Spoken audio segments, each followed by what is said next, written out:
bila kita melihat kembali jauh ke belakang, ke masa kerajaan Tarumanegara hingga lahirnya Kabupaten Karawang di Jawa Barat.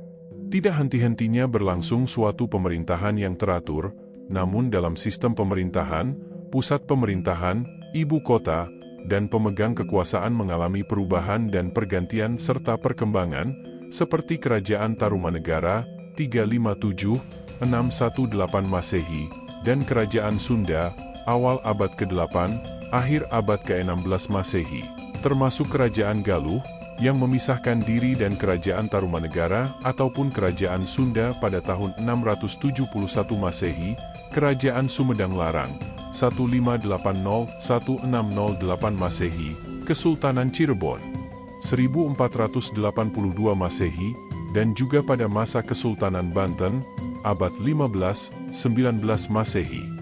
Sekitar abad ke-15 Masehi, agama Islam telah masuk ke Karawang yang dibawa oleh ulama besar Syekh Hasanuddin bin Yusuf Idofi dari Champa yang terkenal dengan sebutan Syekh Kuro, sebab di samping ilmunya yang sangat tinggi, Syekh Kuro merupakan seorang hafidz Al-Quran yang bersuara merdu.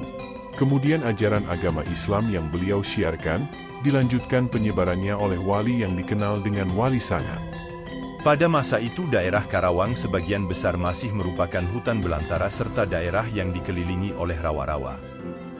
Hal ini yang menjadikan dasar pemberian nama Karawang, yang berasal dan bahasa Sunda yaitu kearawaan yang memiliki arti tempat atau daerah yang berawa-rawa. Bukti lain yang dapat memperkuat pendapat tersebut adalah, selain daerah rawa-rawa yang masih ada hingga saat ini, banyak juga tempat di daerah Karawang ini yang penamaannya diawali dengan kata rawa. Seperti Rawasari, Rawa Gede, Rawa Merta, Rawa Gempol, Rawa Gabus, Rawa Sikut, dan lain-lain. Keberadaan daerah Karawang telah dikenal sejak masa Kerajaan Pajajaran yang berpusat di Bogor, karena pada masa itu, Karawang merupakan satu-satunya jalur lalu lintas yang sangat penting sebagai jalur transportasi hubungan antara dua kerajaan besar, yakni Kerajaan Pajajaran dengan Kerajaan Galuh Pakuan yang berpusat di Ciamis.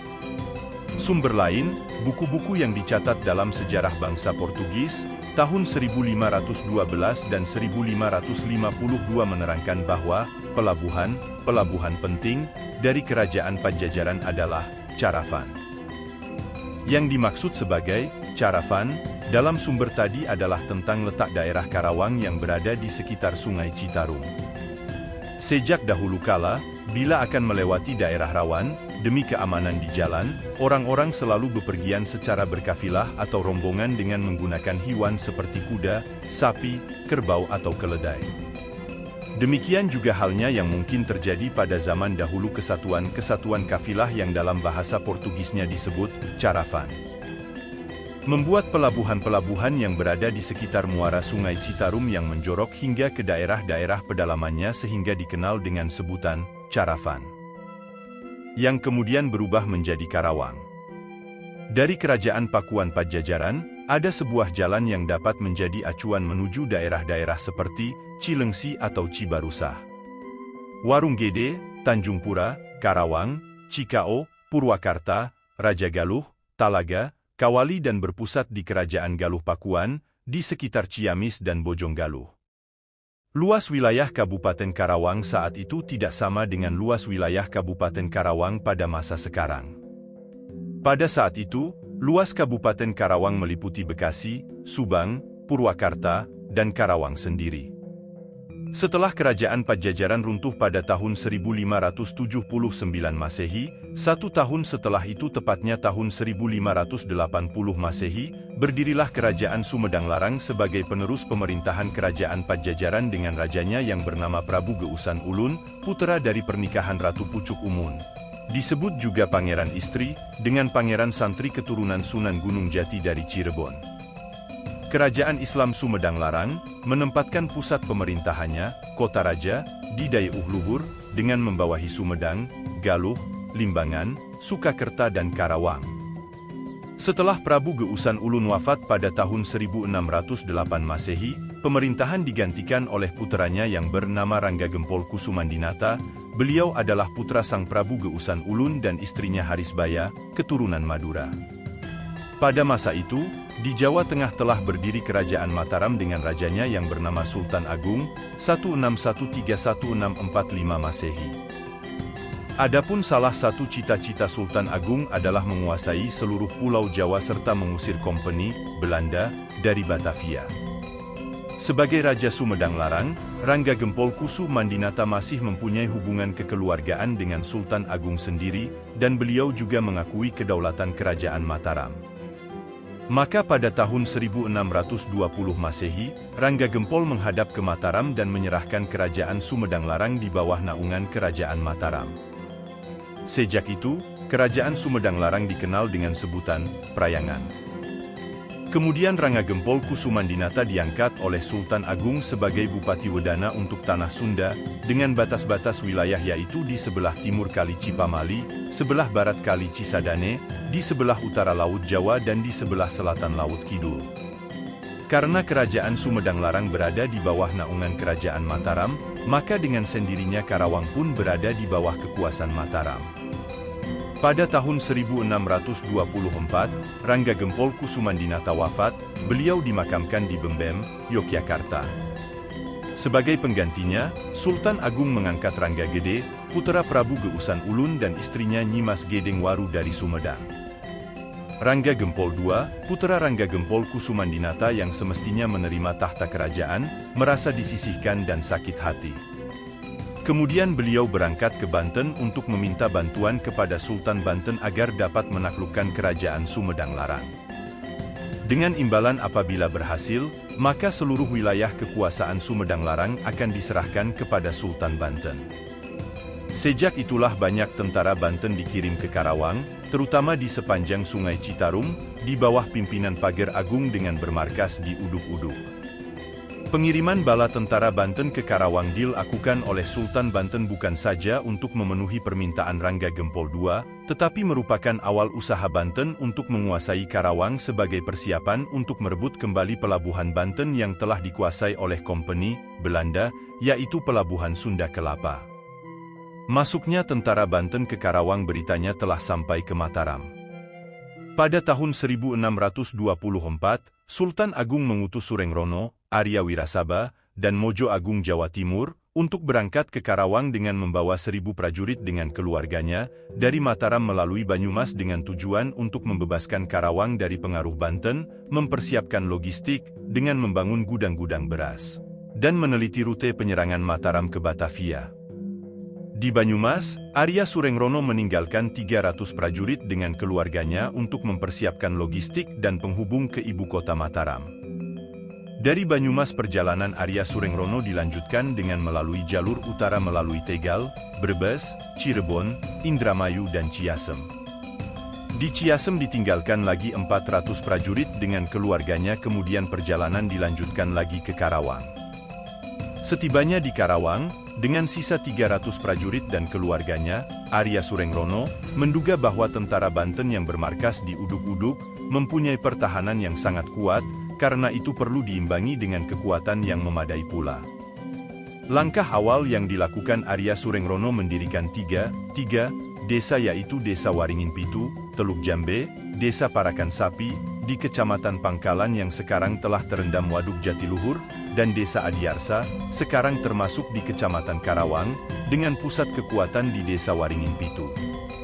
Karena jauh dan sulitnya hubungan antara Karawang dengan Mataram, Arya Surengrono atau Arya Wirasaba belum sempat melaporkan tugas yang sedang dilaksanakannya kepada Sultan Agung di Mataram. Keadaan ini menjadikan Sultan Agung mempunyai anggapan bahwa tugas yang diberikan kepada Arya Wirasaba gagal dilaksanakan. Demi menjaga keselamatan wilayah Kerajaan Mataram di daerah barat, pada tahun 1628 dan 1629, bala tentara Kerajaan Mataram diperintahkan Sultan Agung untuk melakukan penyerangan terhadap VOC Belanda di Batavia. Namun serangan ini gagal disebabkan keadaan medan sangat berat, berjangkitnya malaria dan kekurangan persediaan makanan. Dari kegagalan tersebut, Sultan Agung menetapkan daerah Karawang sebagai pusat logistik yang harus mempunyai pemerintahan sendiri dan langsung berada di bawah pengawasan Mataram dan harus dipimpin oleh seorang pimpinan yang cakap dan ahli perang. mampu menggerakkan masyarakat untuk membangun persawahan guna mendukung pengadaan logistik dalam rangka penyerangan kembali terhadap VOC, Belanda, di Batavia. Pada tahun 1632 Sultan Agung mengutus Wiraper Bangsa dari Galuh dengan membawa 1.000 prajurit dan keluarganya menuju Karawang. Tujuan pasukan yang dipimpin oleh Wiraperbangsa adalah untuk membebaskan Karawang dari pengaruh Banten, mempersiapkan logistik sebagai bahan persiapan melakukan penyerangan kembali terhadap VOC, Belanda, di Batavia. Sebagaimana halnya tugas yang diberikan kepada Arya Wirasaba yang telah dianggap gagal. Tugas yang diberikan kepada Wiraperbangsa dapat dilaksanakan dengan baik, dan hasilnya dilaporkan kepada Sultan Agung. Atas keberhasilannya, Wiraperbangsa oleh Sultan Agung dianugerahi jabatan Wedana, setingkat Bupati, di Karawang dan diberi gelar Adipati Kertabumi III serta diberi hadiah sebilah keris yang bernama Karosinjang. Setelah penganugerahan gelar tersebut yang dilakukan di Mataram, Wiraperbangsa bermaksud akan segera kembali ke Karawang, namun sebelumnya beliau singgah dulu ke Galuh untuk menjenguk keluarganya atas takdir ilahi beliau wafat di Galuh. Setelah Wiraperbangsa wafat, jabatan Bupati di Karawang dilanjutkan oleh putranya yang bernama Raden Singgaperbangsa. Dengan gelar Adipati Kertabumi IV yang merintah pada tahun 1633-1677. Tugas pokok yang diemban Raden Adipati Singaperbangsa mengusir VOC, Belanda, dengan mendapat tambahan prajurit sebanyak 2.000 dengan keluarganya, serta membangun persawahan untuk mendukung logistik perang. Hal itu tersirat dalam piagam plat kuning kandang sapi gede yang berbunyi lengkap adalah sebagai berikut. Pangget ingkang piagam kanyeng injinier KAI Rangga Gede Injinier Sumedang Kagadehaken Injinier Si Astrawardana. Mulane san gadehi piagam, san kongkon anggraksa kaagengan dalam Siti Nagara Agung, kilen wates Cipamingkis, wetan wates Cilamaya, serta kon anunggani lumbung isine pun pari limang takes punjul 13 Cilamaya, serta kon anunggoni lumbung isine pun pari limang takes pujul 13 Jait. Wo dening pari sinambut dening Ki Singgaperbangsa, basa kalatan anggara wahani piagam, lagi lampahipun Kiai Yuda Bangsa kaping kalih Ki Wangsa Taruna, ingkang putusan kanjeng dalam ambakta tata titi yang kalih heweu, wadananipun Kiai Singaperbangsa, kalih Ki Wirasaba kang dipurwadanahaken ing Manira. Sasan pun katampi dipun prenaharen Injinier Waringin Pitu Elaen Injinier Tanjungpura. ANG Graksa Shitigung Bangsa Kilen.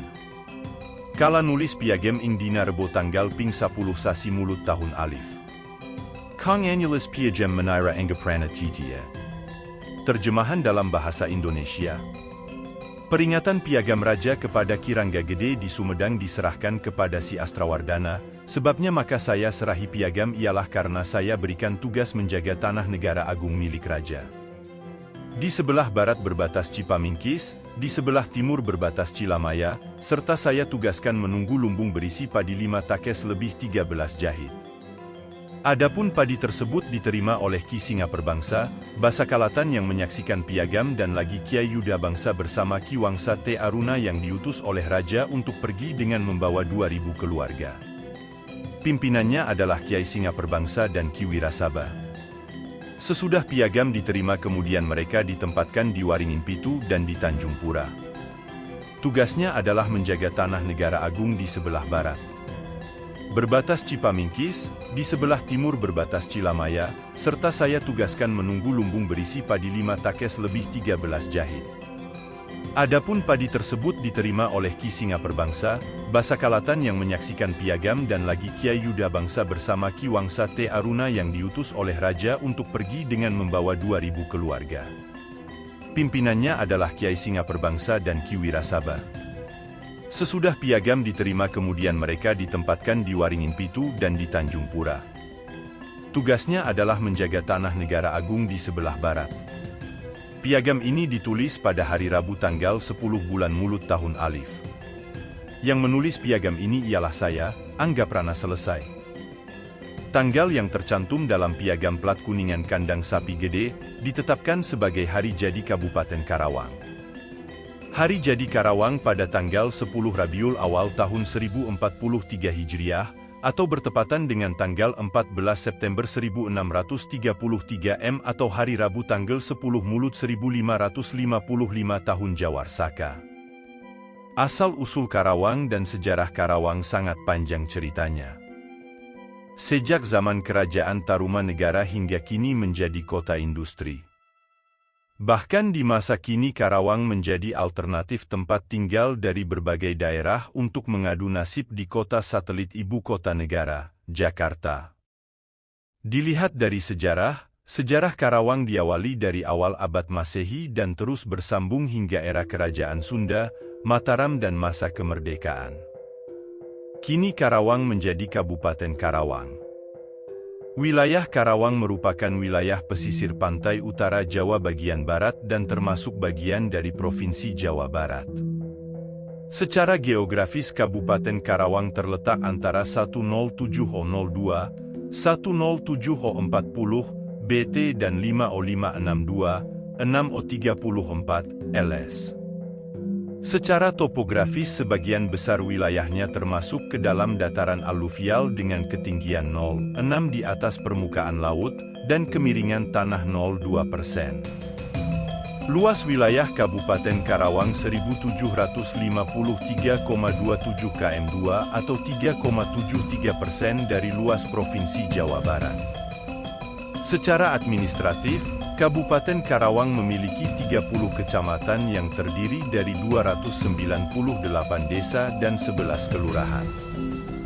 Wilayah Karawang berbatasan dengan Kabupaten Bekasi, Kabupaten Subang dan Kabupaten Purwakarta.